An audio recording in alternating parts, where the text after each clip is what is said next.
Hello friends, स्वागत है आपका अपने यूट्यूब चैनल अपना ह्यूमैनिटीज गुरु में। तो आज की इस पर्टिकुलर वीडियो में अपने डिस्कशन करने वाले हैं मोस्ट इंपॉर्टेंट एमसीक्यूज आपके ज्योग्राफी के बुक्स के। यहाँ पे डायरेक्टली तो आपको 72 एमसीक्यूज में डिस्कशन करने जा रहा हूँ, लेकिन ये 72 नहीं होंगे, ऐसे मान लो कि मोर देन 200 एमसीक्यूज मैं आज की इस वीडियो में डिस्कशन करूंगा। और मैं इतनी आपको डेफिनेटली मैं श्योर हूँ कि इसमें से 90+% आपके एमसीक्यूज सॉल्व होंगे, प्लस आपके जो भी क्वेश्चंस आएंगे सब्जेक्टिव टाइप जो क्वेश्चन होंगे उनमें भी आपको काफ़ी हद तक हेल्प मिलेगी। तो प्रयास करना कि वीडियो को पूरा सुनो। तो शुरू करते हैं आज की अपनी वीडियो। सबसे पहला क्वेश्चन है, who has defined human geography as the study of relationship between human society and earth surface. कि ये जो ह्यूमन ज्योग्राफी को डिफाइन किया था कि ह्यूमन ज्योग्राफी है वो एक स्टडी है किसके बीच में रिलेशनशिप बताता है, ये ह्यूमन सोसाइटी और अर्थ सरफेस की। ये बात बोली थी रेटजेल ने। अब मैं आपको बता दूं, ये चैप्टर का नाम है human geography nature and scope. वहां पे आपको 3 राइटरों की डेफिनेशन दी गई है, रेटजेल, एलन सी सैंपल और पॉल वाइडल डेल ऑफ ब्लेच करके। तो आप इन तीनों की डेफिनेशन को याद नहीं करना, बस इनके कीवर्ड याद कर लो एक एक डेफिनेशन में। जैसे इसमें आप याद करो कि रिलेशनशिप बात करता है ह्यूमन सोसाइटी और अर्थ सरफेस का, तो ये डेफिनेशन है रेटजेल के अकॉर्डिंग। तो वैसे ही जो बाकी 2 राइटर है उनकी डेफिनेशन पे जाओ अपनी एनसीईआरटी बुक में और सिर्फ एक एक कीवर्ड याद कर लेना, क्योंकि यहां से एक एमसीक्यूज बनने की पूरी संभावना है। चलो आगे बढ़ते हैं नेक्स्ट क्वेश्चन पे। Who coined the term neo determinism. ये डेटर्मिनिज्म का कॉन्सेप्ट नियो डेटर्मिनिज्म है, ये किसने दिया था? तो ये ग्रिफिथ टेलर ने दिया था। इन्होंने कहा था कि ये मिडिल पाथ है, मध्यम मार्ग है, किसके बीच में? जो एनवायरमेंटल डेटर्मिनिज्म या जिसको डेटर्मिनिज्म कहते हैं उसके और पॉसिबिलिज्म के बीच का ये पाथ है कि यही हमें अडॉप्ट करना है ताकि हम सस्टेनेबल डेवलपमेंट भी करें, एनवायरनमेंट को नुकसान भी ना पहुंचे। इस तरह की इन्होंने बात करी थी। नेक्स्ट बात करते हैं, in which period quantitative thought become popular in geographical study. Geographical study में कौन से पीरियड में क्वांटिटेटिव थॉट है वो पॉपुलर हुआ था? वैसे इसको नीचे मैंने अच्छे से इस पूरे जो डायग्राम है जिसमें सारी अपने अप्रोचेस पढ़ेंगे, ह्यूमन जियोग्राफी की फील्ड सब फील्ड पढ़ेंगे, नीचे मैंने क्वेश्चन में डाला है। लेकिन यहां पे मैं आपको बता देता हूं, क्वांटिटेटिव जो थॉट आया था जियोग्राफिकल स्टडी में वो 1950s में आया था या लेट 1950s में आया। आगे इसको पूरी ट्रिक के साथ डिस्कशन करने वाले हैं। चलो आगे बात करते हैं। Geography school of thought employed Marxian theory to explain the basic cause of poverty, deprivation and social inequality। यानी कि ये स्कूल ऑफ थॉट थे, जो 3 स्कूल ऑफ थॉट जो इमर्ज हुए थे 1970s में, वो इमर्ज हुए थे। उनमें से एक था मार्क्सियन थ्योरी, जिन्होंने एक्सप्लेन करा था। उन्होंने कहा था कि पूरी दुनिया में जो पॉवर्टी है, डेप्रीवेशन है, सोशल इनइक्वालिटी है, इसका एक ही रीजन है, वो है कैपिटलिज्म। ये थ्योरी किस प्रकार के जो थॉट ऑफ स्कूल है उस पर डिपेंड करती है, तो ये है radical.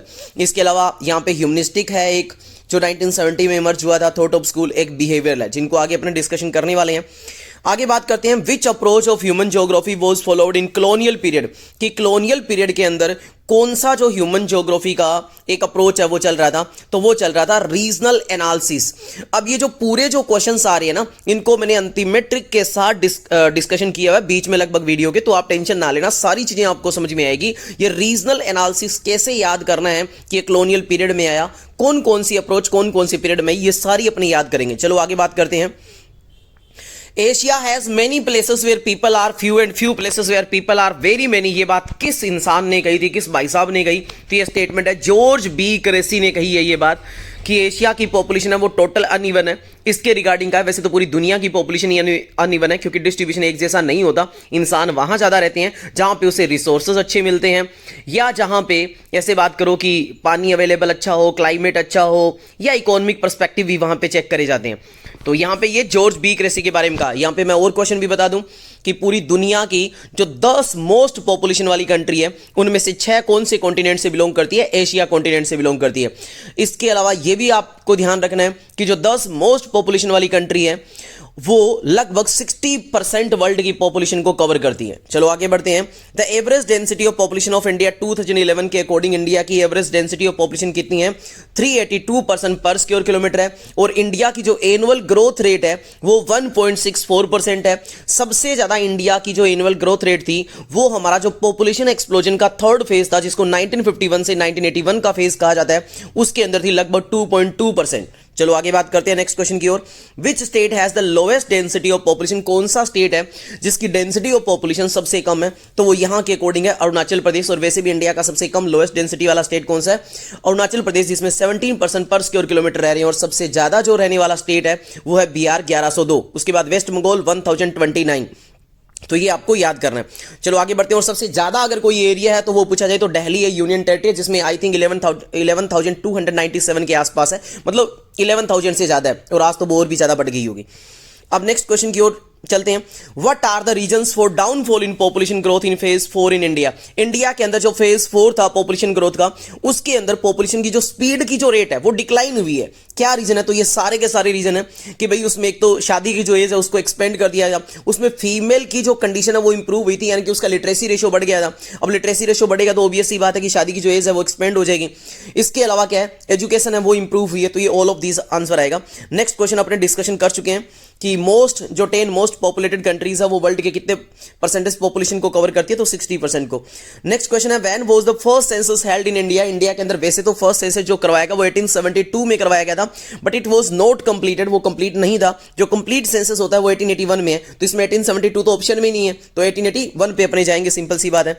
Fill in the blanks is the term which means the spread of people across the world, यानी कि ये किसकी डेफिनेशन को बताया जा रहा है? तो ये बताया जा रहा है पॉपुलेशन डिस्ट्रीब्यूशन की। पॉपुलेशन डिस्ट्रीब्यूशन एक ऐसी टर्म है जिसके अकॉर्डिंग अपने ये जानते हैं कि पूरी दुनिया के अंदर लोग किस प्रकार से स्प्रेड है, ठीक है। तो ये पॉपुलेशन डिस्ट्रीब्यूशन को बताता है। आप जो ऑप्शन है उनको अच्छे से पढ़ोगे, यहां पे पहले ऑप्शन को चेक करो, पॉपुलेशन डिस्ट्रीब्यूशन है, तो इसके ऊपर जल्दबाजी में कोई टिक नहीं कर देना। तो ऐसा सिमिलर ऑप्शन भी आपको मिलेंगे। तो प्लीज ये हम्बल रिक्वेस्ट है सभी मेरे छोटे भाई बहनों से कि जब भी आप एमसीक्यूज को सॉल्व करो तो आप थोड़ा सा चेक करो ध्यान से। नेक्स्ट बात करते हैं कि what was the world population at the beginning of the 21st century? तो 21st सेंचुरी के बिगिनिंग में दुनिया की जो पॉपुलेशन थी वो 6 बिलियन थी, और आज लगभग 8 बिलियन ये पॉपुलेशन हो चुकी है। नेक्स्ट बात करते हैं which continent has the highest growth rate of population? सबसे ज्यादा जो ग्रोथ रेट है, यानी कि जिसकी स्पीड सबसे ज्यादा है, तो वो कौन से कॉन्टिनेंट की है? आपको पता है अफ्रीका कॉन्टिनेंट की है। पॉवर्टी भी सबसे ज्यादा अफ्रीका कॉन्टिनेंट में ही है। नेक्स्ट बात करते हैं the density of population is the number of people per unit area of arable land. ये किसकी कहते हैं? आपको ये हमने डेफिनेशन दी है, तो मैंने नीचे नोट में भी डाल के आपको बताया है कि जब आपसे पूछा जाए कि डेंसिटी ऑफ पॉपुलेशन और डिवाइड बाय जो टोटल वहां का कल्टीवेटेड एरिया उससे किया जाए तो वो फिजियोलॉजिकल डेंसिटी बताता है। और अगर आपको ऐसे बता दे कि एग्रीकल्चर डेंसिटी निकालनी हो तो वो कैसे निकालोगे? तो टोटल एग्रीकल्चर पॉपुलेशन, यानी कि वहां पे खेती करने वाले लोग कौन से, चाहे वो लेबर हो, चाहे वो पीजेंट्स हो, चाहे वो लैंडलॉर्ड हो, उन सबको इंक्लूड करेंगे। और डिवाइड बाय कल्टीवेबल, यानी कि जितने भी खेती की जा रही है वो ध्यान रखेंगे। तो यहां पे ध्यान देना है। इसका ऑप्शन क्या आएगा? फिजियोलॉजिकल। अब इसमें देखो एक ऑप्शन ये भी दे रखा है साइकोलॉजिकल, तो गलती से आप साइकोलॉजिकल पे टिक मत कर देना, तो थोड़ा सा ऑप्शन को आपको ढंग से चेक करना है। नेक्स्ट क्वेश्चन की ओर चलते हैं। The natural growth rate is analysed by assessing the, कहते हैं नेचुरल ग्रोथ रेट अगर अपने को निकालनी है तो कैसे निकालेंगे? तो देखो ग्रोथ रेट दो तरह की होती है, एक को बोलते हैं इंड्यूस्ड और एक को बोलते हैं नेचुरल। तो नेचुरल के अंदर क्या होती है भाई? सिंपल सी बात है, वो ग्रोथ रेट अपने कैसे निकाल सकते हैं? अब ग्रोथ होती है ना, वो नेगेटिव भी हो सकती है, पॉजिटिव भी हो सकती है, अपनों को पता है। और जो चीज नेगेटिव पॉजिटिव होती है उसकी वैल्यू न्यूट्रल भी हो सकती है, अपने को ये भी बात पता है। तो यहां पे बोल रखा है कि नेचुरल में बर्थ और डेथ दोनों आती है, ये बात आपको ध्यान रखनी है। तो चाहे वो पॉजिटिव हो, चाहे वो नेगेटिव हो, चाहे डेथ रेट हो, चाहे बर्थ रेट हो, इन दोनों को इंक्लूड करेंगे सभी को। तो यहां पे आपको ऑल ऑफ द अबव पे जाना है। नेक्स्ट क्वेश्चन की ओर बढ़ते हैं। Which criteria was used in the early period to measure development? कि डेवलपमेंट मापने के लिए सबसे पहले कौन सा क्राइटेरिया को यूज करते थे? तो पहले था इकोनॉमिक ग्रोथ को मापते थे हम, यानी कि किसी भी कंट्री को अपने को ये चेक करना है कि वो डेवलप कितना है, तो हम इनकम के बेस पे, उसकी जीडीपी के बेस पे मापते थे। बाद में आपको पता है 1990s में साउथ एशिया के दो इकोनॉमिस्ट आते हैं जिनका नाम होता है डॉक्टर महबूब उलक और प्रोफेसर अमर्त्य सेन। डॉक्टर महबूब उलक पाकिस्तान से होते हैं, प्रोफेसर अमर्त्य सेन कहां से होते हैं? इंडिया से। ये दोनों बताते हैं कि भाई ये टर्म सही नहीं है, खाली अपने इनकम के बेसिस पे डेवलपमेंट नहीं माप सकते। तो उन्होंने 3 चीजों को बताते हैं, और वो कौन कौन सी थे? तो आपको पता है एक्सेस टू रिसोर्स, यानी कि परचेजिंग पावर, जिसको अपने यूएसए के डॉलर में मेजर करेंगे। इसके अलावा उनको एजुकेशन और हेल्थ। चलो आगे बात करते हैं नेक्स्ट क्वेश्चन की ओर। What is the life expectancy at birth for female in India 2015? ये क्वेश्चन मैं इतना इंपॉर्टेंट नहीं मानता, बस थोड़ा सा ध्यान रखना कि भाई फीमेल की जो लाइफ एक्सपेक्टेंसी है वो कितनी है? तो वो मेल से ज्यादा होती है, और वो कितनी है? 70 ईयर है 2015 की। अब मेल से ज्यादा क्यों होती है? तो ऐसा मत सोचना कि चलो वो खून पीती है मेल का ना, इसलिए इसके ऊपर कई सारे रीजन काम करते हैं, क्योंकि एक तो वायलेंस ज्यादा मेल करते हैं, फीमेल नहीं होती। वायलेंस में 3 वोल, एक होता है एक्सीडेंट वगैरह के अंदर डेथ होती है, वो भी ज्यादा मेल की होती है, फीमेल की इतनी नहीं होती।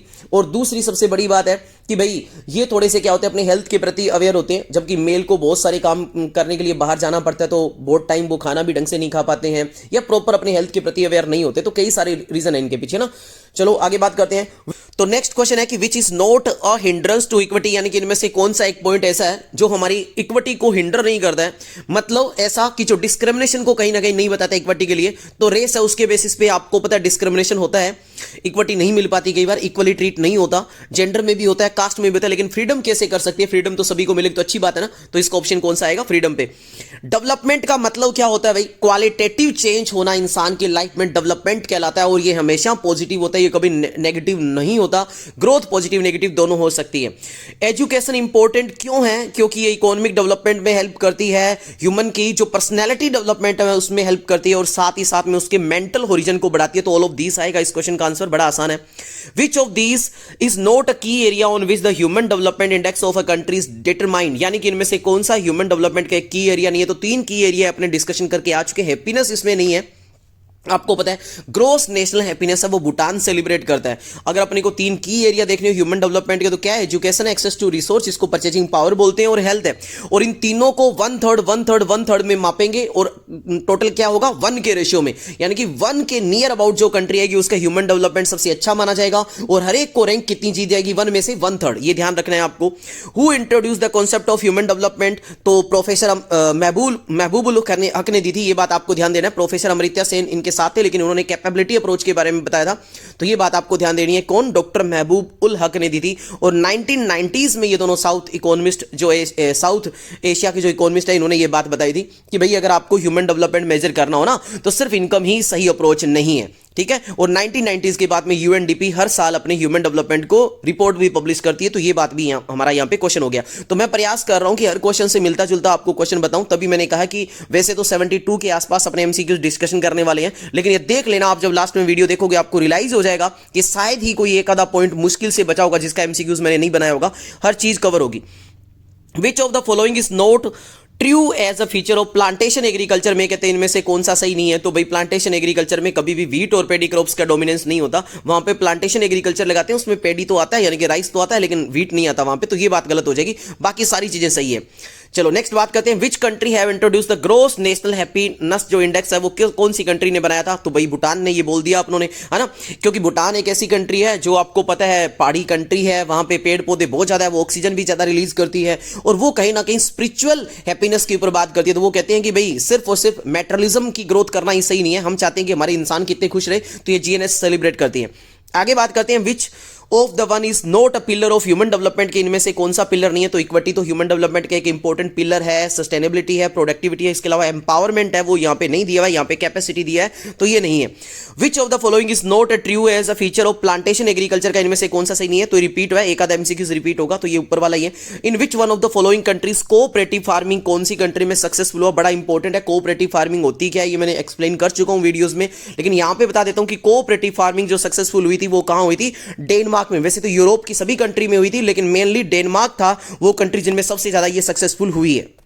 कोऑपरेटिव फार्मिंग वैसे कौन कौन सी कंट्री में सक्सेसफुल हुई थी, तो इसके अलावा डेनमार्क तो मेन था, इसमें आपको ऑप्शन में डेनमार्क पे टिक करना है। इसके अलावा नीदरलैंड है, स्वीडन है, इटली है, बेल्जियम है, यहां पे कोऑपरेटिव फार्मिंग हुई थी। इसके साथ साथ एक क्वेश्चन और बता देता हूं कि ट्यूलिप की जो खेती है वो कौन सी कंट्री के अंदर फेमस मानी जाती है, तो वो नीदरलैंड के अंदर, और फूलों की खेती को फ्लोरिकल्चर कहते हैं। तो ये चीजें भी आप थोड़ा सा ध्यान दे लेना। चलो आगे बढ़ते हैं नेक्स्ट क्वेश्चन की ओर। क्वेश्चन है slash and burn agriculture is also known as, slash and burn agriculture को दूसरा और क्या क्या कहते हैं। तो ये सारे के सारे ऑप्शन है कि मिल्पा सेंट्रल अमेरिका में कहा जाता है, लद्दाख इंडोनेशिया में कहा जाता है, जूमिंग नॉर्थ ईस्ट इंडिया में कहा जाता है। तो ये सारे के सारे नाम याद रखने हैं आपको, ठीक है। चलो नेक्स्ट बात करते हैं। In which of the following type of agriculture is the farming of citrus fruit very important, कि कौन सी जगह पे सिट्रस फ्रूट की खेती बड़ी इंपॉर्टेंट मानी जाती है, तो वो है मेडिटेरियन एग्रीकल्चर रीजन में। यहां पे सिट्रस फ्रूट की खेती करी जाती है, और स्पेशली विटी कल्चर की खेती करी जाती है, यानी कि ग्रेप्स की कल्टीवेशन की जाती है। और सुपीरियर क्वालिटी के ग्रेप्स से क्या बनाई जाती है, वाइन, और इंफीरियर क्वालिटी के ग्रेप्स से बनाई जाती है रेजिन्स। चलो आगे बात करते हैं। द गैदरिंग इज प्रैक्टिसाइड इन कि गैदरिंग को कहाँ पे प्रैक्टिसाइज करा जाता है, तो अमेजन बेसिन में। वैसे मैंने आपको बताया था कि हंटिंग और गैदरिंग शायद मैंने ये वीडियोस में बताया हो, अगर नहीं बताया तो कोई बात नहीं, मैप के क्वेश्चन में मैं आपको करवाऊंगा कि हंटिंग और गैदरिंग जो एक्टिविटीज है वो हार्श क्लाइमेट में करी जाती है। हार्श क्लाइमेट का मतलब एक्सट्रीम लेवल की, जहां पे कोल्ड हो, या एक्सट्रीम लेवल का जहां पे बहुत ज्यादा ठंड लेवल होती है ना, ठंड पड़ती है वहां पे। तो ये जो सी लेवल से एल्टीट्यूड या तो ज्यादा ऊंचाई पे होगा, या एकदम जो सी लेवल का एल्टीट्यूड है उसके पास होगा जहां पे ज्यादा गर्मी पड़ेगी, तो वहां पे ये किया जाएगा। तो उसमें अमेजन बेसिन आता है ये। इसके अलावा कौन कौन से आते हैं, सदर्न चिली आता है, नॉर्दर्न फ्रिंज ऑफ ऑस्ट्रेलिया आता है, ठीक है, और यूरेशियन रीजन आता है, कैनेडियन रीजन आता है। यहां पे ये हंटिंग और गैदरिंग की एक्टिविटी करी जाती है। चलो आगे बात करते हैं। यहां पे ऑप्शन अपना सही कौन सा होगा, अमेजन बेसिन। वैसे मैं इस चैप्टर के प्रिमिटिव एक्टिविटी के चैप्टर के 2 क्वेश्चन आपके लगभग वर्ल्ड मैप में आते हैं, तो मैं आपको मैप की वीडियोस में ये करवाऊंगा। आगे बात करते हैं, which sector of the economy removes और harvest product directly from the earth in order to extract raw material और फूड। कहते कौन सी तरह की इकोनॉमी में भाई डायरेक्ट अपनी धरती से चीजें निकालते हैं, मतलब मटेरियल निकालते हैं, तो वो आपको पता है प्राइमरी एक्टिविटी होती है, जो डायरेक्टली अर्थ से जुड़ी हुई एक्टिविटी करी जाती है। सेकेंडरी आपको पता है जहां पे अपने रॉ मटेरियल को मैन्युफैक्चरिंग प्रोसेस करके, यानी कि उसमें प्रोसेस करके उनको एक वैल्यूबल प्रोडक्ट बनाते हैं, वो सेकेंडरी में आते हैं। और टर्सरी जहां पे अपने सेवाओं देने का काम करते हैं, और क्वेटनरी जहां पे हाई लेवल के काम होते हैं, जैसे कि R&D का काम, रिसर्च एंड डेवलपमेंट का काम हो गया, सॉफ्टवेयर बनाने का काम हो गया, डेवलपर बनाने का, सॉफ्टवेयर डेवलपर का काम हो गया, साइंटिस्ट वगैरह जो लोग आगे जो इंफॉर्मेशन को कलेक्ट करते हैं, डिससेमिनेशन करते हैं, ये आगे ये सारे क्वेटनरी में आते हैं।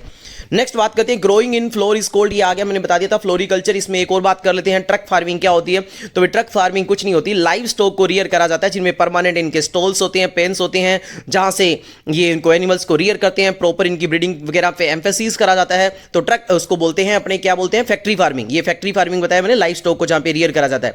अब बात करते हैं ट्रक फार्मिंग। तो ट्रक फार्मिंग में क्या होता है, वेजिटेबल को ओवर द डिस्टेंस, जो नाइट के अंदर एक जगह से दूसरी जगह पे लेके जाया जाता है, ट्रांसपोर्ट करा जाता है डिस्टेंट मार्केट के अंदर, जो वेजिटेबल के मार्केट वगैरह होते हैं यहां पे, इसी को बोलते हैं ट्रक फार्मिंग। तो ट्रक फार्मिंग किसकी है, कि वेजिटेबल को ट्रांसपोर्ट करना, ठीक है। और मिक्स्ड फार्मिंग आप जानते ही हो कि जहां पे आप एनिमल को रियर करने के साथ साथ एग्रीकल्चर करोगे, और यहां पे फोडर है वो इसकी मेन क्रॉप्स भी मानी जाती है।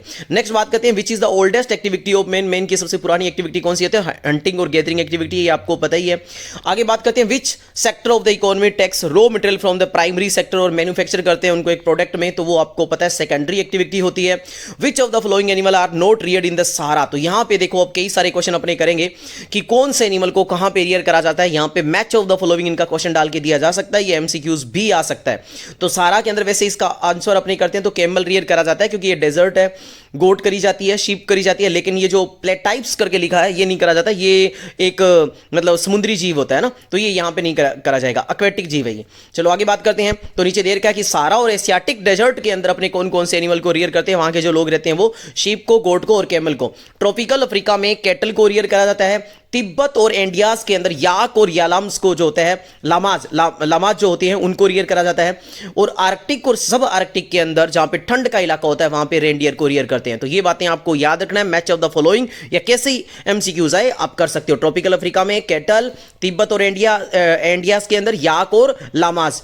नेक्स्ट बात करते हैं, what is the meaning of coal खोज। तो कोल खोज को कलेक्टिव फार्मिंग बोलते हैं, और ये कहां सक्सेसफुल हुई थी, यूएसएसआर, सोवियत यूनियन के अंदर ये करी जाती थी। यहां पे क्या होता था, स्टेट या गवर्नमेंट की कंट्रोल जमीन होती थी, लोग वहां पे काम करते थे और उनको उसके हिसाब से पे मिलती है। यहां पे जो जमीन जो लोग होते हैं उनके पास या तो नाम मात्र की जमीन होती है या खुद की कुछ नहीं होती, सिर्फ वो काम करते हैं। ये यूएसएसआर के अंदर चलता था। चलो नेक्स्ट क्वेश्चन की बात कर लेते हैं। Which of the following areas is not associated with primitive subsistence farming. इन तो में से कौन से में नहीं होती। तो भाई प्रिमिटिव सबसिस्टेंस वहां होगी जहां पे लोग बहुत ज्यादा रह रहे होंगे, या सिंपल सी बात है जो जंगल का इलाका होगा, ट्राइबल का इलाका होगा, पॉपुलेशन ज्यादा होगी, ट्राइबल का इलाका होगा, लोगों के पास टूल्स नहीं होंगे, लोगों के पास कोई खाद वगैरह का यूज नहीं करेंगे, यील्ड बहुत कम होती है उसमें, यानी कि प्रोडक्शन बहुत कम होता है पर एकड़ के हिसाब से देखा जाए तो इसमें न्यूजीलैंड को छोड़ दिया जाए तो बाकी सारी की सारी ये चीजें हैं जो सारे के सारे पॉपुलेशन वाले हैं और थोड़े गरीब भी इलाके कहलाते हैं। Which of the following is an example of an agro based industry. तो यहां पे मैंने पूरा इसको एक्सप्लेन करा है, तभी मैंने कहा है कि काफी सारे एमसीक्यूज आपके एक ही एमसीक्यूज में सॉल्व होंगे, तो वहां से ये शुरुआत हो चुकी है कि इतनों में से एग्रो बेस्ड इंडस्ट्री कौन सी है। तो स्टील मैन्युफैक्चरिंग नहीं है, इंफॉर्मेशन टेक्नोलॉजी बिल्कुल नहीं है, बैंकिंग और फाइनेंस तो हो ही नहीं सकती, तो शुगर प्रोडक्शन है। अब बात करते हैं कि मिनरल बेस्ड इंडस्ट्री कौन सी होती है। यहां से क्वेश्चन आ सकता है, मैच ऑफ द फॉलोइंग आए चाहे एमसीक्यूज आए, इनसे बाहर नहीं आएगा। अगर आएगा आएगा तो आपको ध्यान देना है कि मिनरल बेस्ड इंडस्ट्री में दो तरह की होती है, मेटालिक और नॉन मेटालिक। और मेटालिक में के अंदर भी आपको पता है फेरस मिनरल जिनको बोलते हैं, जिनमें आयरन ओर हो गया, ठीक है, और नॉन मेटालिक की बात करें तो कॉपर, एल्यूमिनियम हो गया। तो ये सारे के सारे मिनरल बेस्ड इंडस्ट्री है। इसके अलावा सीमेंट है, वो भी मिनरल बेस्ड इंडस्ट्री है, बट ये नॉन मेटालिक है। तो ये बात आपको याद रखनी है। मैच ऑफ द फॉलोइंग में कैसे भी क्वेश्चन आए, एमसीक्यूज में आए, आपको ध्यान रखना है ये मिनरल बेस्ड इंडस्ट्री है। अब बात करते हैं फॉरेस्ट बेस्ड इंडस्ट्री कौन कौन सी है, जहां से अपने को चीजें मिलती है। जो चीज तो पेपर अपने को मिलते हैं वो फॉरेस्ट से मिलते हैं, फर्नीचर फॉरेस्ट से मिलते हैं, लेक जिसको बोलते हैं वो फॉरेस्ट से मिलता है, वुड फॉरेस्ट से मिलता है। तो ये फॉरेस्ट बेस्ड इंडस्ट्री बनती है। केमिकल बेस्ड कौन सी है तो पेट्रोकेमिकल, याद रखनी है नाम। मैं कैसे कह रहा हूं कि चाहे मैच ऑफ द फॉलोइंग में क्वेश्चन आए, चाहे एमसीक्यूज में आए, कैसे भी क्वेश्चन आ सकता है। सोल्ट, सल्फर, पोटास, कोल, सिंथेटिक फाइबर और प्लास्टिक, ये केमिकल बेस्ड इंडस्ट्री है। और एनिमल बेस्ड इंडस्ट्री में लेदर, वूल और इवोरी या इवरी, जैसा भी आपका प्रोनाउंसिएशन है, हाथी के दांत को कहा जाता है, ये सारी चीजें आती है। तो कैसे भी क्वेश्चन आए, देखो इसमें कई सारे अपनों ने क्वेश्चन कवर कर लिए। नेक्स्ट क्वेश्चन है what are the characteristics of modern large scale manufacturing industry, की बड़ी जो modern large scale manufacturing industry है उनकी क्या कैरेक्टरिस्टिक्स होती है। तो भाई वो टेक्नोलॉजिकल इनोवेशन पे काम करती है, नई टेक्नोलॉजी लेके आती है ना वो, ताकि उनसे क्या हो, वेस्टेज कम से कम हो और प्रोडक्ट है वो बढ़िया क्वालिटी में बन सके। इसके अलावा वो अनइवन जियोग्राफिकल डिस्ट्रीब्यूशन में होती है, बिल्कुल सही बात है ये। और मैकेनाइजेशन पे वो काम करती है, ये बात भी सही है। तो ऑल ऑफ दीज इसका ऑप्शन सही है। नेक्स्ट बात करते हैं why are the large integrated steel industries located close to the source of raw material, कि रॉ मटेरियल के सोर्स के पास बड़ी जो स्टील इंडस्ट्रीज होती है वो क्या होती है। तो सबसे बेस्ट इसका ऑप्शन है वो है save on the transportation cost, ताकि ट्रांसपोर्टेशन कॉस्ट बच जाए। लेबर की कोई बात नहीं है यहां पे, लेकिन यहां पे रॉ मटेरियल भी कई ऐसे होते हैं जिनका वेट लूज होता है, तो इस हिसाब से भी होता है। तो ऑप्शन नंबर सी आएगा इसमें। लेकिन अगर ऐसा ऑप्शन ना दिया हो आपको तो आप इस पे जाओगे कि ट्रांसपोर्टेशन कॉस्ट ना आए, चीप आए, क्योंकि ट्रांसपोर्टेशन कॉस्ट नहीं आएगी, क्योंकि इनके जो रॉ मटेरियल होते हैं वो हेवी होते हैं। इनको अगर दूर लेके जाया जाएगा तो ट्रांसपोर्टेशन खर्चा ज्यादा आएगा। Which one of the following activities related to the quaternary sector से एक्टिविटी रिलेटेड कौन सी है, क्वेटनरी सेक्टर से है ना। तो क्वेटनरी सेक्टर से कौन से, मैन्युफैक्चरिंग, कंप्यूटर नहीं, ये तो सेकेंडरी हो गया। तो प्रिंटिंग एक्टिविटीज नहीं भाई, paper and raw pulp production, university teaching, यहाँ यूनिवर्सिटी में जो बड़े बड़े यूनिवर्सिटी में जो टीचिंग का काम करते हैं वो कहीं ना कहीं कैसे काम होते हैं, वो रिसर्च एंड डेवलपमेंट का काम करते हैं, वो R&D के ऊपर काम करते हैं। तो वैसे ही जो काम है वो कहाँ आएंगे, क्वेटनरी एक्टिविटी में आएंगे। तो ये ऑप्शन आएगा सही। The quaternary sector along with the sector has replace all primary और सेकेंडरी, कहते कौन सा ऐसा सेक्टर है जिसने क्वेटनरी के साथ मिलकर प्राइमरी और सेकेंडरी को रिप्लेस कर दिया। तो वो है टर्सरी, कि आज के टाइम लोग प्राइमरी और सेकेंडरी को छोड़ के ज्यादा काम वो कहां कर रहे हैं, वो टर्सरी और क्वेटनरी में जा रहे हैं। जो ज्यादा पढ़े लिखे हैं, जिनके पास क्वालिफिकेशन अच्छी है, जिनके पास स्पेशल स्किल्स है, वो क्वेटनरी में जा रहे हैं। जिनके पास थोड़ी कम है वो टर्सरी में डिफरेंट टाइप्स के काम करते हैं। नेक्स्ट बात करते हैं which out of the flowing states has major oil field, कहते हैं इन इतनों में से कौन सा स्टेट है जहां पे बड़ी ऑयल फील्ड है। तो मेन कौन सा है भाई, आसाम है, नाहरकट या Digboi. Which of the following is not a quinary activity, इन इतनों में से क्वीनरी एक्टिविटी कौन सी नहीं है। तो भाई क्वीनरी एक्टिविटी वो होती है जहां पे डिसीजन मेकिंग के काम होते हैं, जहां पे कंसल्टेंट का काम होता है, पॉलिसी मेकिंग का काम होता है, वो क्वीनरी एक्टिविटी कहलाती है। तो इसमें इंश्योरेंस नहीं आएगा। तो साथ के साथ मैं एमसीक्यूज बता रहा हूं, उनसे एक तरह से आपसे डेफिनेशन भी पता चल रही है उस चीज की, तो आपको वहां पे सब्जेक्टिव में भी हेल्प मिलेगी। नेक्स्ट क्वेश्चन की बात करते हैं। क्वेश्चन है which one out of the following statement is not true, इन इतनों में से कौन सी स्टेटमेंट भाई ट्रू नहीं है। तो देखो there may be dissatisfaction among job seeker in the countries that outsource the job, कहते हैं डिससेटिस्फैक्शन हो सकती है जो जॉब बाहर कंट्री से लेते हैं, मतलब बाहर की कंट्री से अगर कोई काम लेते हैं तो हो सकता है उनको बाहर वाले काम जिनसे करवाया है उनसे उनको डिससेटिस्फैक्शन हो। हाँ हो सकता है बिल्कुल, अगर बाहर अपने काम देंगे तो हो सकता है अपने को डिससेटिस्फैक्शन हो जाए। Outsourcing reduce cost and increase efficiency, जी बिल्कुल सही है। आउटसोर्सिंग काम इसीलिए तो दिया जाता है, बाहर की डेवलप्ड कंट्री है वो डेवलपिंग कंट्री के एम्प्लॉइज को काम इसीलिए देती है ताकि उनकी कॉस्ट कम आए और एफिशिएंसी से काम किया जाए। BPOs have better business opportunities as compare to KPO, ये बात गलत होगी। कहते हैं बीपीओ के पास बेटर अपॉर्चुनिटी है काम की केपीओ के कंपेरेटिवली, जबकि केपीओ के पास ज्यादा बेटर अपॉर्चुनिटी होती है, क्योंकि केपीओ की फुल फॉर्म होती है नॉलेज प्रोसेसिंग आउटसोर्सिंग, यानी कि जो नॉलेज बेस्ड काम करते हैं जिनमें स्पेशल स्किल्स की रिक्वायरमेंट होती है। तो ये ऑप्शन हो गया हमारा गलत। तो फोर्थ अपने को पढ़ने की जरूरत नहीं है। On which station out of the following the first atomic station हमारा कहां पे बनाया गया, तो तारापुर के अंदर बनाया गया, महाराष्ट्र के अंदर। Where is the largest coal field of India, तो सबसे बड़ी हमारी कोल फील्ड है वो झारिया झारखंड के अंदर है, ये बात आपको याद रखनी है। नेक्स्ट बात करते हैं अपने ऑस्ट्रेलियन नेशनल रेलवे है वो कहां से लेके कहां तक चलता है। तो ये मैंने पिक्चर बेस्ड क्वेश्चन करवा दिए हैं, तो आई होप आपको आता होगा, लेकिन फिर भी बता देता हूं। पर्थ से लेके सिडनी तक चलता है। In which of the following year the first radio programme है वो ब्रॉडकास्ट किया गया। या ऐसे पूछ ले भी रेडियो कब से स्टार्ट हुआ इंडिया में, तो 1923 से स्टार्ट हुआ, याद रखना, ठीक है, जून 1923 के अंदर। और आकाशवाणी के अंदर जिसे इसे कन्वर्ट किया गया, या आकाशवाणी जो शुरू हुआ रेडियो में 1957 से हुआ, और टीवी इंडिया में स्टार्ट होता है 1959 से। तो एक ही क्वेश्चन के अंदर अपने 3-4 क्वेश्चन कर लिए। नेक्स्ट क्वेश्चन की बात करते हैं, वैन वर्ल्ड ट्रेड ऑर्गेनाइजेशन को फॉर्म कब करा गया। तो ज्यादा इंपॉर्टेंट नहीं है ये क्वेश्चन, ये पॉलिटिकल में भी आता है, इकोनॉमिक्स में भी आता है और जियो में भी है। 1 जनवरी यानी कि 1 जनवरी 1995 को इसको शुरू किया गया। डब्ल्यूटीओ किसका सक्सेसर है, तो गेट GATT का सक्सेसर है। ये क्या काम करता है, पूरी दुनिया के लिए जो ट्रेड होता है उसके रिगार्डिंग रूल्स एंड पॉलिसी को बनाता है, और इसका मेन काम है कि लगने वाले जो ट्रेड है उसके ऊपर लगने वाले टेरिफ यानी कि टैक्सेस है उसको कम करना और ज्यादा से ज्यादा कनेक्शन करना आपस में कंट्री के बीच में, इसलिए डब्ल्यूटीओ काम करता है। चलो आगे बात करते हैं। Which of the following is an aspect of international trade की इसमें कौन सी एस्पेक्ट है, तो इंटरनेशनल ट्रेड की एस्पेक्ट इंपॉर्टेंट है। वॉल्यूम ऑफ ट्रेड यानी कि कितनी क्वांटिटी का आप ट्रेड कर रहे हो, इंपोर्ट और एक्सपोर्ट कितना हो रहा है पर्टिकुलर टाइम पीरियड में यानी कि एक ईयर में। और डायरेक्शन क्या है ट्रेड की, कि डेवलपिंग से डेवलप्ड की ओर ज्यादा ट्रेड हो रहा है या डेवलप्ड से डेवलपिंग की ओर हो रहा है। और तीसरा होता है कॉम्पोजिशन क्या हो रहा है, यानी कि कौन सी कंट्री किस तरह का ट्रेड ज्यादा कर रही है। तो ये तीनों के तीनों सही है, तो ऑल ऑफ दीज आएगा। When export are more than import, जब एक्सपोर्ट ज्यादा हो और इंपोर्ट कम हो तो उसे फेवरेबल ट्रेड कहते हैं, फेवरेबल ट्रेड कहते हैं। और बैलेंस ऑफ ट्रेड तब कहते हैं जब इंपोर्ट और जो एक्सपोर्ट है इक्वल हो। और अनफेवरेबल तब कहते हैं जब भाई हमारा इंपोर्ट ज्यादा हो और एक्सपोर्ट कम। और इंडिया का ज्यादातर यही रहता है, इंपोर्ट हम ज्यादा करते हैं, ज्यादा वैल्यूज का यानी कि, और एक्सपोर्ट हम कम कर पाते हैं। नेक्स्ट क्वेश्चन है, trade between 2 countries is termed as, कि 2 कंट्री के बीच में होने वाले ट्रेड को क्या कहते हैं, तो भाई इंटरनेशनल ट्रेड कहते हैं ना। 2 तरह के ट्रेड होते हैं, एक नेशनल और एक इंटरनेशनल। नेशनल होता है जो देश के अंदर ट्रेड होने होता है। अब आता है मैच ऑफ द फॉलोइंग, जिसको मैंने मैच करके दिया है लेकिन वहां पे पूछा जा सकता है कैसे भी क्वेश्चन। प्लांटेशन एग्रीकल्चर है, उनको इंट्रोड्यूस किसने करा, यूरोपियंस ने करा। सब्सिस्टेंस एग्रीकल्चर है, वो क्या होती है, तो वो होती है प्रोड्यूसर्स आर कंज्यूमर, यानी कि जिनमें जो प्रोड्यूस करने वाले हैं वो ही खा पाएंगे, यानी कि सिर्फ ओन सर्वाइवल के लिए उगाई जाती है, इनके पास सरप्लस प्रोडक्शन नहीं होता। नेक्स्ट बात करते हैं डेयरी फार्मिंग की, तो ये मिल्च एनिमल जिसमें पाला जाता है आपको पता है। और मेडिटेरियन एग्रीकल्चर किसके लिए फेमस है, सिट्रस फ्रूट के लिए फेमस है, खासतौर से विटीकल्चर के लिए। Consider the following statement and choose the correct option for the correct, यानी कि सही ऑप्शन बताओ भाई, सिंपल सी बात है। Growth is a qualitative change which is always positive, देखो पहली बात ही गलत हो गया। ग्रोथ क्या है, ग्रोथ तो एक क्वांटिटेटिव चेंज है और वो कभी पॉजिटिव हमेशा हो ऐसा कोई जरूरी नहीं है। ग्रोथ नेगेटिव भी हो सकता है, पॉजिटिव भी हो सकता है, उसकी वैल्यू न्यूट्रल भी हो सकती है, तो बात गलत होगी। दूसरे पे जाते हैं, development have a positive or a negative sign that the change may be either positive or negative, बस बात गलत होगी, एकदम बात गलत होगी, क्योंकि डेवलपमेंट होता है वो हमेशा पॉजिटिव रहता है, वो नेगेटिव नहीं हो सकता, वो हमेशा पॉजिटिव रहता है। तो दोनों स्टेटमेंट इसकी क्या है, गलत है, रॉन्ग है। नेक्स्ट है 57 पे, which of the following are the advantage offered by air transport, air transport के द्वारा कौन सी एडवांटेज है। तो सबसे पहली बात तो इसने भाई रिड्यूस कर दिया है ट्रेवल टाइम को, लगभग 35 घंटों के अंदर अपने दुनिया के किसी भी कॉर्नर में जा सकते हैं।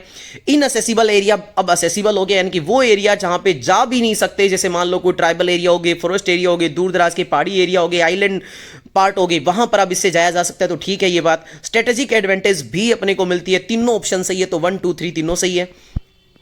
नेक्स्ट क्वेश्चन की ओर आ रहे हैं, consider the following statement and choose the correct option for the same, कि इसके लिए करेक्ट ऑप्शन बताओ, तो देखते हैं भाई कौन सा है। इन compacted settlement space between the houses are less और दे हैव नो स्पेस, सही बात है। कॉम्पैक्ट सेटलमेंट या क्लस्टर्ड सेटलमेंट इसको बोलते हैं, वो होते हैं जहां पे क्लोजली बिल्ट अप हाउस होते हैं।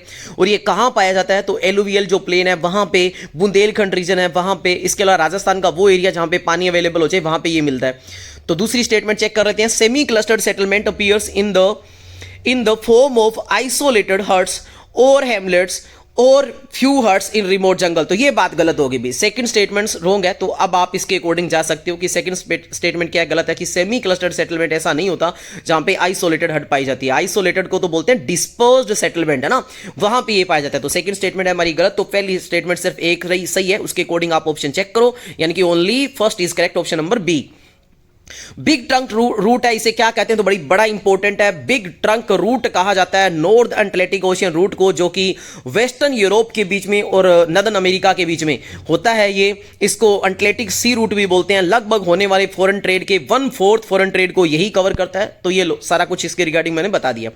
बात करते हैं नेक्स्ट क्वेश्चन की, consider the following statement and choose the correct option for the same, सही चूज करो इसके लिए, ठीक है। तो इसमें आते हैं, more concentration of population resulted in compact और क्लस्टर्ड रूरल सेटलमेंट, सही बात है ये तो ना। Fertile plain provide a more agriculture, क्योंकि यहां पे कहते हैं फर्टाइल प्लेन होते हैं और वो अच्छे एग्रीकल्चर करते हैं, ठीक है, जो लोग रह रहे हैं उनके लिए एग्रीकल्चर अच्छी होती है और वो एग्रीकल्चर में एंगेज होते हैं। सही है भाई, दोनों बातें एकदम सही है, चाहे चेक कर लो। तो ऑप्शन फर्स्ट और सेकंड सही है, तो इसका कौन सा ऑप्शन होना चाहिए कि both statement are correct and statement second correctly explain the first, ये होना चाहिए, ठीक है। ऑप्शन नंबर डी पे जाएंगे अपने। ऊपर वाले क्वेश्चन में मैंने कुछ गलती तो नहीं करी ना? इनकॉम्पैक्टेड सेटलमेंट, ठीक है, सही है। चलो आगे बात करते हैं, ये हो गया हमारा। Next 61 question, consider the following statement and choose the correct option for the same. सही ऑप्शन बताओ भाई। कहते हैं meaningful life is not just a long one but must be a life with some purpose. बिल्कुल सही बात कही है, एकदम बढ़िया बात कही। ह्यूमन डेवलपमेंट चैप्टर में ये बात लिखी हुई है। पीपल मस्ट बी हेल्दी, लोग हेल्दी होने चाहिए, उनके अंदर टैलेंट होना चाहिए, उनके पास इतना क्या होना चाहिए सोसाइटी में वो पार्टिसिपेट कर सके फ्रीली ताकि अपने गोल्स को पूरा कर सके। तो दोनों बातें एकदम एक्यूरेटली है, तो both first and second are correct, ये ऑप्शन जाना चाहिए। फिर नेक्स्ट की बात करते हैं, ये इंपॉर्टेंट है भाई। देखो यहां से चाहे एमसीक्यूज बने, चाहे मैच ऑफ द फॉलोइंग में बने, चाहे सब्जेक्टिव में बने, कैसे ही बने, आपका क्वेश्चन सही होना ही चाहिए और बनता है लगभग इनका क्वेश्चन। तो देखो क्या है, सबसे पहले क्वेश्चन बनेगा कि सब फील्ड क्या है ह्यूमन ज्योग्राफी के। तो यहां पे मैं थोड़ा ट्रिक बताने का प्रयास करूंगा, थोड़ा तरीका एक जिससे आपको याद हो जाए। देखो भाई, ह्यूमन ज्योग्राफी के सबसे पहले फील्ड याद कर रहे हैं, तो आप बताओ एक इंसान के क्या क्या फील्ड होते हैं भाई। इंसान का एक समाज होता है कि नहीं होता? जी सर होता है, तो सोशल ज्योग्राफी हो गया। सर एक इंसान है वो बाजार में रहेगा तो अर्बन ज्योग्राफी होगा। इंसान है वो सेटलमेंट होगा तो सेटलमेंट ज्योग्राफी होगा। तो सर फिर यहां पे रूरल ज्योग्राफी क्यों नहीं है? तो आपको यहां से ऐसे याद करना है, इंसान पहले सेटल होता था ना, तो वो मेनली रूरल एरियाज में ही होता था, तो इसलिए सेटलमेंट ज्योग्राफी में ये इंक्लूड है, ऐसा मान के चलना है आपको। तो आपको याद हो जाएगा कि इंसान के सब फील्ड कौन कौन से ह्यूमन ज्योग्राफी के, सोशल ज्योग्राफी क्योंकि समाज के बारे में स्टडी होती है, अर्बन ज्योग्राफी होती है इंसान की, और इंसान है भाई साहब वो पॉलिटिकल करेगा तो पॉलिटिकल ज्योग्राफी होगा, और इंसान है तो उसकी पॉपुलेशन भी तो होगी तो पॉपुलेशन ज्योग्राफी होगी, इंसान है तो वो पैसे तो कमाएगा ही, तो ये होगी उसकी इकोनॉमिक ज्योग्राफी। तो ये है इसके 6 फील्ड। इसका क्वेश्चन कैसे भी आ सकता है, क्वेश्चन ऐसे आ सकता है, from the following which is not अ सब फील्ड ऑफ ह्यूमन ज्योग्राफी। तो इनमें से कोई एक दे देंगे, 3 दे देंगे, एक आधे को कोई और नाम लिख देंगे, या कैसे भी क्वेश्चन आए तो आप थोड़ा ध्यान से दे लेना। इसके 6 सब फील्ड है वो मैंने बता दिए। अब बात करते हैं, अगर इनमें से ही पूछ लिया जाए कि सोशल ज्योग्राफी के अंदर कौन से सब फील्ड है, तो कोई दिक्कत नहीं। सोशल माने समाज को याद रखो कि एक सोसाइटी एक समाज है, वो बताओ खुद का उसका एक बिहेवियर होता है कि नहीं होता है एक समाज का, चाहे कंट्री के ऊपर बात करो, चाहे एक पर्टिकुलर कम्युनिटी की बात करो, चाहे एक सोसाइटी की बात करो, तो उसका खुद का एक क्या होता है, बिहेवियर होता है। तो सोशल ज्योग्राफी का सब फील्ड कौन सा है? Behaviour geography. ठीक है सर।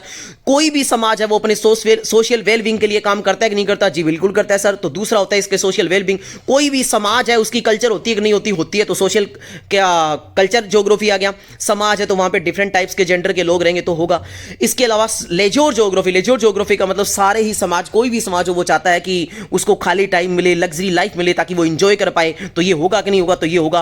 कोई भी समाज है उसकी अपनी हिस्ट्री होती है कि नहीं होती? एक हिस्ट्री होती है उसके बनने की, उसके बिगड़ने की, है ना? तो ऐसा होगा। और कोई भी समाज है तो उसको मेडिकल ट्रीटमेंट की नीड पड़ेगी कि नहीं पड़ेगी? तो पड़ेगी। तो सोशल ज्योग्राफी में मेडिकल ज्योग्राफी भी इंक्लूड है। तो ये मैं थोड़ा सा वे बता रहा हूं जिससे आप याद कर सकते हो। कोई भी चाहे मैच ऑफ द फॉलोइंग आए, चाहे एमसीक्यूज आए, इस वे को आप याद करके आप अपने एमसीक्यूज को सही कर सकते हो। नेक्स्ट बात करते हैं सब फील्ड ऑफ इकोनॉमिक ज्योग्राफी। मतलब जहां जहां से यार पैसे कमाते हैं। सर पैसे तो हम रिसोर्सेज से कमाते हैं, तो हाँ ज्योग्राफी ऑफ रिसोर्स आ गया। सर पैसे हम एग्रीकल्चर से कमाते हैं, तो ज्योग्राफी ऑफ एग्रीकल्चर आ गया। पैसे हम इंडस्ट्री से भी कमाते हैं, मार्केटिंग से भी कमाते हैं, टूरिज्म से भी कमाते हैं, और इंटरनेशनल ट्रेड से भी कमाते हैं। तो ये सारे के सारे किसके फील्ड, सब फील्ड है इकोनॉमिक ज्योग्राफी के। तो आई होप ये सारी चीजें आपको समझ में आ गई होगी।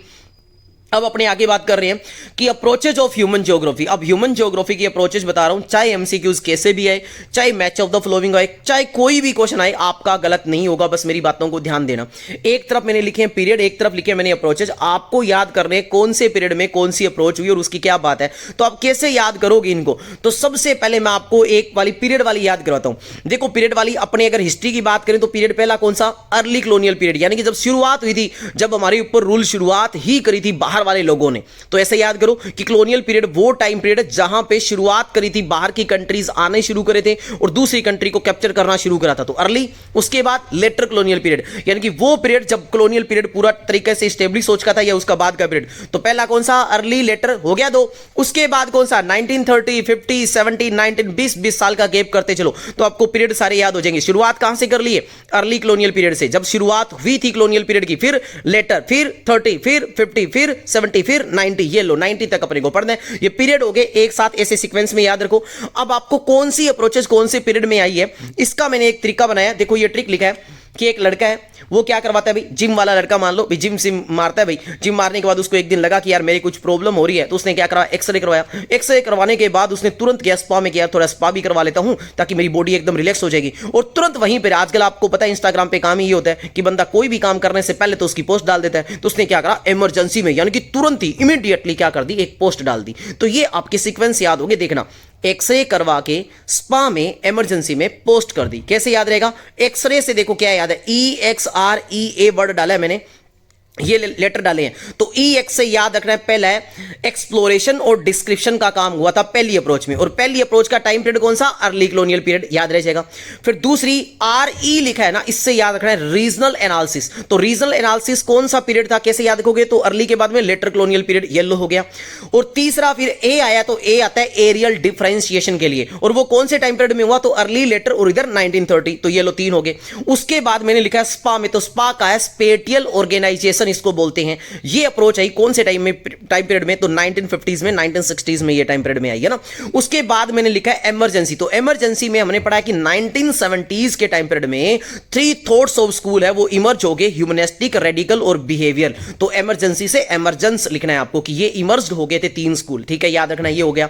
फिर मैंने कहा पोस्ट कर दी, तो पोस्ट कर दी तो 1990s उधर टाइम पीरियड बताया था, तो इसमें होता है पोस्ट मॉडर्नाइजेशन, यानी कि यहां का वो टाइम पीरियड आ गया जब इंडिया में मॉडर्नाइजेशन आ गया था। और इंडिया में मैं बता रहा हूं बेसिकली, वैसे पूरे वर्ल्ड की बात है, लेकिन आपको पता है कि इंडिया में 1991 में मॉडर्नाइजेशन आ ही गया था। तो 1990s टाइम पीरियड किसका है, पोस्ट मॉडर्नाइजेशन का। तो ये ट्रिक क्या है, एक लड़का एक्सरे में जाता है, सॉरी मतलब जिम जाने के बाद कहां करवाता है, एक्सरा करवाता है। तो एक्सरा करवा के स्पा में, इमरजेंसी में उसने स्पा करवाने के बाद तुरंत पोस्ट डाल दी कि आई एम रिलैक्स्ड और आई एम फाइन, इस तरह से लिख के। तो ये आपको रह जाएगा याद। और पीरियड मैंने कैसे याद करवाए, अर्ली, लेटर, 30, 50, 70, 90। अब कोई भी चीज कभी भी पूछी जाए आप बता दोगे। तो अब मैं थोड़ा सा इनको थोड़ा सा एलोबरेट कर देता हूं कि कौन सी काम क्या हुआ। तो भी अर्ली कॉलोनियल पीरियड था ना, उस टाइम पीरियड में आपको पता है एक कंट्री से दूसरी कंट्री में लोग जाना शुरू करे थे, ट्रेवलर ने। तो एक एरियाज को क्या होना शुरू करा था, एक्सप्लोर करना शुरू करा था उस एरियाज को, ठीक है।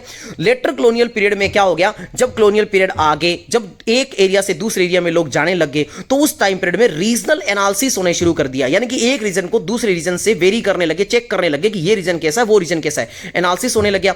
और 1930s में तो फिर यूनिकनेस चेक करने लगे थे लोग एरिया की, कि भाई इस पर्टिकुलर एरिया में ये स्पेशल क्लाइमेट है, ये एनवायरमेंट है, ये यहां है, ये वहां नहीं है। तो इसको बोलते हैं एरियल डिफरेंशिएशन, यानी कि यूनिकनेस को चेक करने लगे। और स्पेटियल ऑर्गेनाइजेशन, यानी कि जिसके टाइम पीरियड के फेज को अपने बोलते हैं कि क्वांटिटेटिव रेवोल्यूशन आ गया था, यानी कि जो भी लॉज वगैरह है उनको फिजिक्स के लॉज पे अप्लाई होने लग गए थे, स्टैटिस्टिकल टूल्स वगैरह आ गए थे।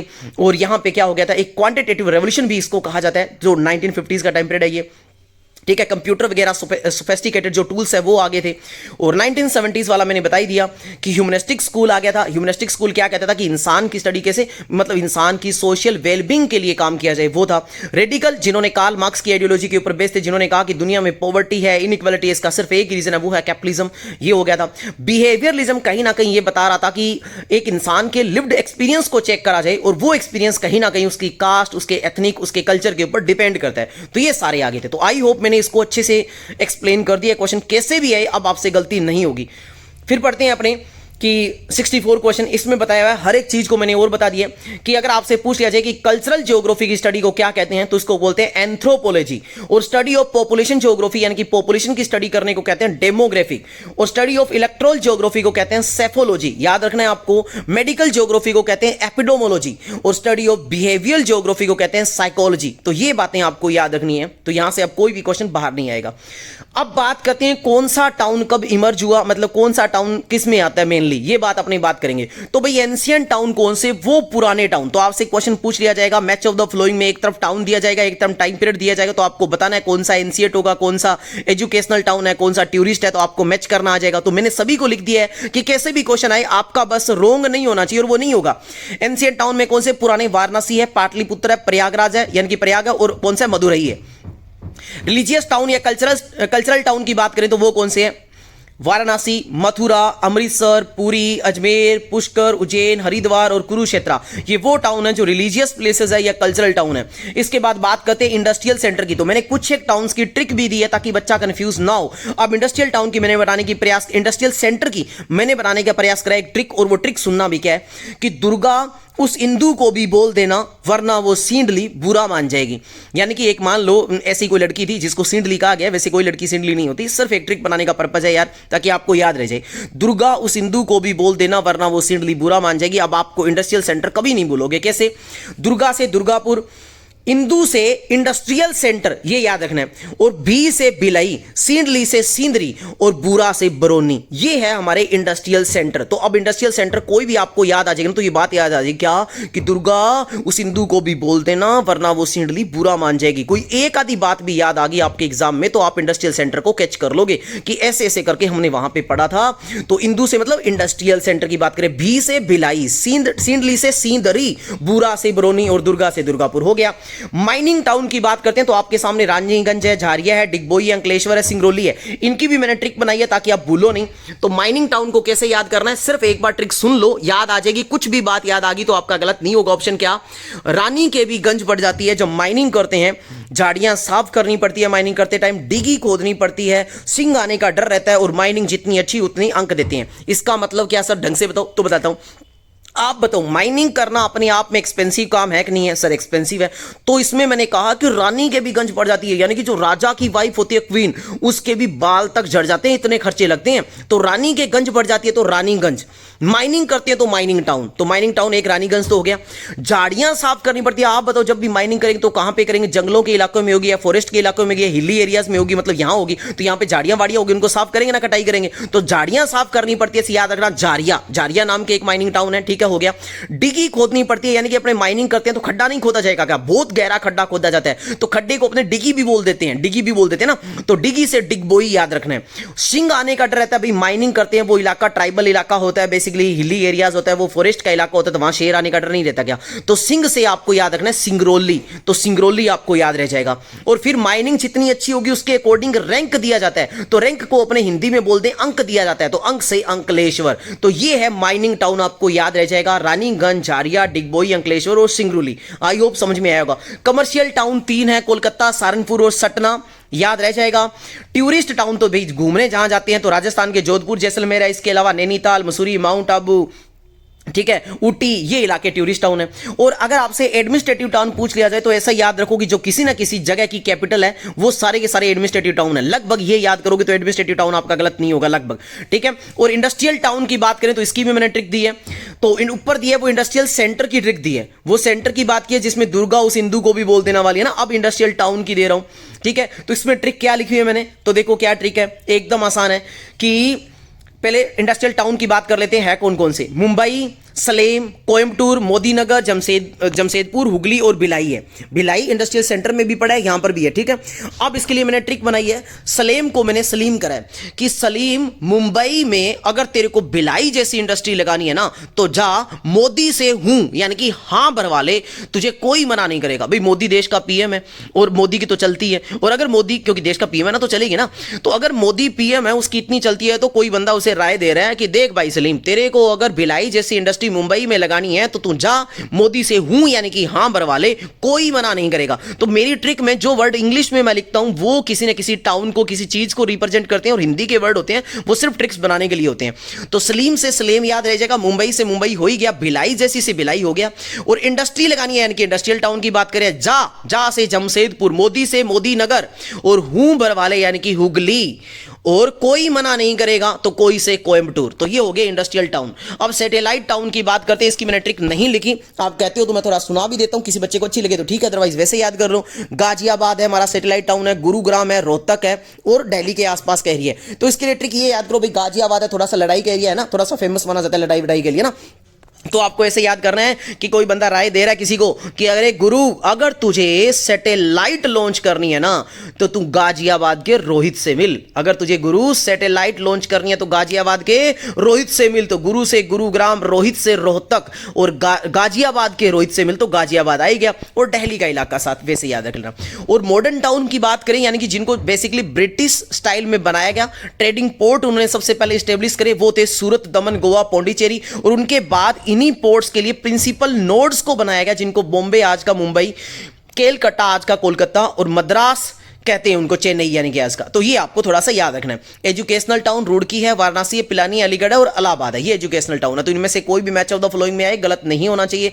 अब बात करते हैं थोड़ा सा फिर कुछ इंपॉर्टेंट बातों की जिनका कैसे भी क्वेश्चन आए आपसे गलत नहीं होगा। प्लांटेशन किसने इंट्रोड्यूस कराया? यूरोपियन से इंट्रोड्यूस कराया।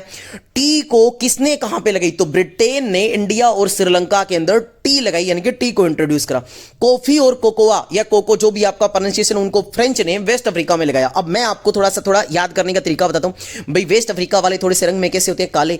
तो कॉफी और कोकोआ भी कैसा होता है? लगभग काला। तो ऐसे याद रखना कि फ्रेंच ने काली चीज काले जगह लगाई, यानी कि वेस्ट अफ्रीका में लगाई कॉफी और कोकोआ, ऐसे याद रह जाएगा। रबड़ ब्रिटेन ने मलेशिया में लगाया। अब देखो, अब आपको यह याद करना कि रबड़ कहां पे लगाया? मलेशिया में। रबड़ कैसा होता है? सॉफ्ट होता है, सफेद सा होता है। और मलेशियन लोग भी कैसे होते हैं? स्किन कैसी होती है उनकी दिखने में? सफेद सफेद सॉफ्ट सी। तो ऐसे करके याद रह जाएगा आपको।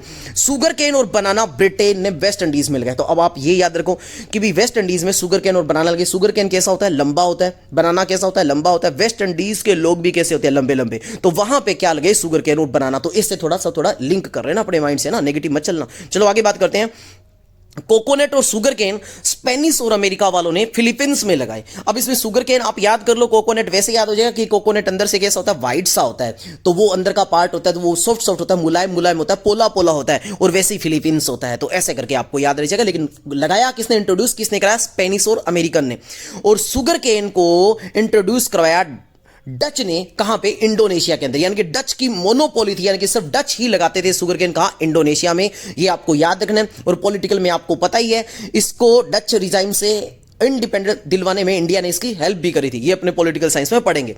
और कॉफी के आज भी कुछ एक फेजेंडास या स्टेट आज भी यूरोपियन के इंट्रोड्यूस करवाए हुए हैं। कहां पे? ब्राजील के अंदर। और सबसे बड़ा भी आपको पता है, दुनिया में कॉफी के लिए ब्राजील ही फेमस है ना। इंडिया के अंदर कॉफी के लिए कौन फेमस है? कर्नाटका। चलो आगे बात करते हैं। ये हो गया। आई होप आपको सब कुछ पता चल रहा होगा। नेक्स्ट क्वेश्चन की ओर चल रहे हैं, बस थोड़े ही रह गए। Study the following statement and choose the correct option आपको बताना है। With the digitisation of information telecommunication slowly merge with computer. हाँ ठीक है, कहते हैं डिजिटाइजेशन होने से इंफॉर्मेशन का टेलीकम्युनिकेशन से ये मर्ज हो रहा है, कहते हैं कंप्यूटर के साथ। हाँ ठीक है। और स्टेटमेंट सेकंड बता रही है इट रिजल्टेड, कहते हैं इससे क्या हो रहा है? एक नेटवर्क सिस्टम क्या हो रहा है? इंटीग्रेट हो रहा है, जुड़ रहा है, जिसको अपने इंटरनेट कहते हैं। तो दोनों बातें सही है भी, और ऑप्शन भी एक दूसरे की बात को सही बताता है। तो कौन सा ऑप्शन होना चाहिए? कि सी ऑप्शन इसका सही है। नेक्स्ट बात करते हैं, विच one of the following factor is an economic factor affecting distribution of population in the world. World के अंदर कौन सा इकोनॉमिक फैक्टर है? तो देखो इकोनॉमिक पूछा गया, क्वेश्चन को ढंग से चेक करो। तो इकोनॉमिक में कौन से आते हैं? अर्बनाइजेशन आता है, इंडस्ट्रियलाइजेशन आता है और माइनिंग आता है। तो यहां पे अर्बनाइजेशन हो गया। सोइल आता है हमारा, किसके अंदर आता है? जिसको फिजिकल फैक्टर बोलते हैं, उसमें आता है। अवेलेबिलिटी ऑफ वाटर भी फिजिकल फैक्टर में आता है। अनरेस्ट आता है सोशल और कल्चर फैक्टर में। तो आई होप ये क्वेश्चन हो गया होगा। नेक्स्ट बात करते हैं, who introduce basic need approach of human development की बेसिक नीड अप्रोच को किसने इंट्रोड्यूस कराया? आईएलओ ने। और आईएलओ ने कहा कि अगर इंसान की 6 बेसिक नीड पूरी हो जाती है तो वो इंसान का डेवलपमेंट हो जाएगा। और 6 नीड कौन कौन सी है? हेल्थ मिले उसे, एजुकेशन मिले, फूड मिले, वाटर सप्लाई मिले, हाउस मिले और सैनिटेशन मिले। इनको आंखों से निकालना। देखो कैसे, हेल्थ एजुकेशन दोनों जुड़ी हुई चीजें ना लगभग, फूड वाटर सप्लाई दोनों जुड़ी हुई लगभग, हाउस सैनिटेशन। ये लो इस तरह से करके याद कर लेना। Read the following statement regarding objective of family planning and choose the correct option. बताओ कि फैमिली प्लानिंग क्या है? कंट्रोल करता है बर्थ रेट पे, spacing the birth of children, improving women's health, reducing the death rate of children. वैसे तो ये चारों ही ऑप्शन सही है फैमिली प्लानिंग के लिए, लेकिन अगर इस तरह का क्वेश्चन आ जाए, यही क्वेश्चन मान लो आ जाए, ऐसा ही ऑप्शन दिया जाए, तो आपको सेकंड, थर्ड और फोर्थ स्टेटमेंट को मेन आंसर में सही करना है। क्योंकि मेन इनका प्रयास यही था कि वोमेन की हेल्थ अच्छी हो, साथ ही साथ में जो बच्चों की डेथ रेट है वो डिक्लाइन हो जाए और एक बच्चे के बीच में गैप भी आ जाए। हालांकि इसका यह भी प्रयास था कि बर्थ रेट को कंट्रोल भी किया जाए, लेकिन आप सेकंड, थर्ड, फोर्थ पे जाओगे अगर सेम इसी से ऑप्शन हो, और अगर चारों कहीं ऑप्शन में आ जाए तो चारों पे जाओगे। तो इसमें चारों तो कहीं है नहीं, तो इस हिसाब से आप ऑप्शन देख लेना जहां पे सेकंड, थर्ड और फोर्थ आए। 70 क्वेश्चन पे आते हैं। ये थोड़ी सी बातें बताई है मैंने। क्वीन ऑफ अरेबियन सी कहा जाता है कोची को, जो हमारा कोची पोर्ट है उसको कहा जाता है, केरला के अंदर है ये। डायमंड हार्बर हमारे कहां है? हुगली रिवर के किनारे, जो कोलकाता में है, इसको है। सिल्ट एक्यूमुलेशन हमारे कौन से पोर्ट की प्रॉब्लम है? तो कोलकाता की है। ये थोड़ा सा आंखों से निकाल लेना। इसके बाद मैंने यहां पे एक इंपॉर्टेंट बातें और डाली है, वो क्या है कि सीपीसीबी और एसपीसीबी यानी कि सेंट्रल पॉल्यूशन कंट्रोल बोर्ड और स्टेट पॉल्यूशन कंट्रोल बोर्ड ने 507 स्टेशन बनाए एक्वेटिक रिसोर्स के ऊपर, ये चेक करने के लिए कि हमारी एक्वेटिक बॉडीज कौन सी कहां पे पॉल्यूट है। ठीक है, ये बात आपको याद रखना है और उससे बाद में अपने को पता क्या चलता है वो मैं अभी बताता हूं। इसके अलावा ये ध्यान रखना है वोटर एक्ट कब लागू किया गया, इसलिए ताकि वोटर को प्रिवेंट करा जा सके, उसको बचाया जा सके 1974 में। और फिर वोटर सेस एक्ट लगाया गया 1977 में, फिर एनवायरमेंट प्रोटेक्शन एक्ट 1986 में।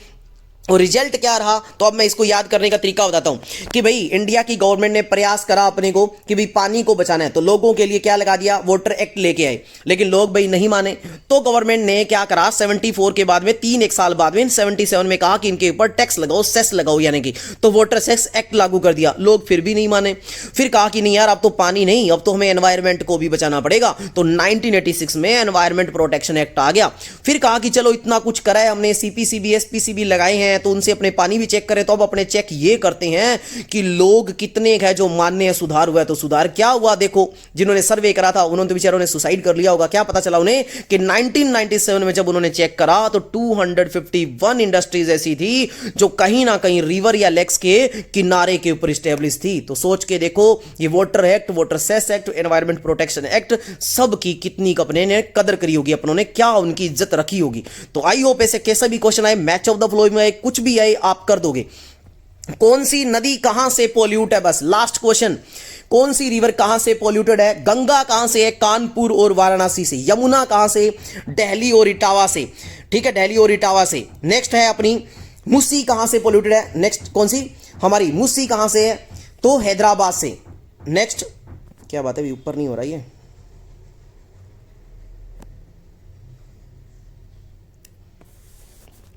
ऊपर नहीं हो रहा शायद कुछ, हाँ हो गया। और वेगई कहां से है, मदुरई से। और गोमती कहां से पोल्यूटेड है, लखनऊ से। और साबरमती कहां से, अहमदाबाद से। तो ये चीज आपको ध्यान देनी है। आई होप आप, मैंने लगभग सारे एमसीक्यूज कवर करवाने का प्रयास करा, जिनसे काफी कुछ मेरे से जितना प्रयास हुआ वो मैंने किया। फिर भी कोई मेरे से गलती रही हो, कुछ बताने में त्रुटि रही हो, या जल्दबाजी में कोई एमसीक्यूज की आंसर गलत दे दियो, तो आप कमेंट कर देना, मैं उसका रिप्लाई पक्का दूंगा।